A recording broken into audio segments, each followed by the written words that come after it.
TTD పాలక మండలి నేటి సమావేశంలో పలు కీలక నిర్ణయాలు తీసుకుంది. స్విమ్స్ హాస్పిటల్లో 479 నర్సు పోస్టుల భర్తీ చేయాలని నిర్ణయించింది.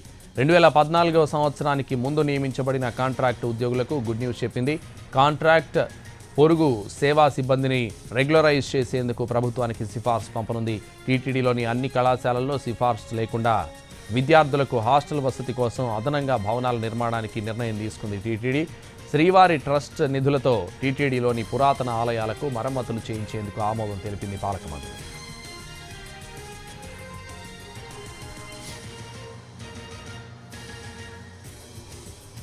యాత్రి సముదాయంలో లిఫ్ట్ల ఏర్పాటుకు 1,88,00,000 కేటాయించింది. టీటీడీలోని 188 క్వార్టర్స్ ఆధునీకరణకు 14 కోట్లు కేటాయించింది.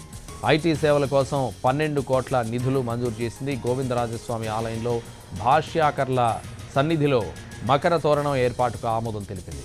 రోడ్డు ప్రమాదంలో మృతి చెందిన శ్రీవారి ఆలయ ఉద్యోగి నరసింహన్ కుటుంబానికి 5 లక్షల ఆర్థిక సాయం అందజేసినట్లు తెలిపింది టీటీడీ పాలక మండలి.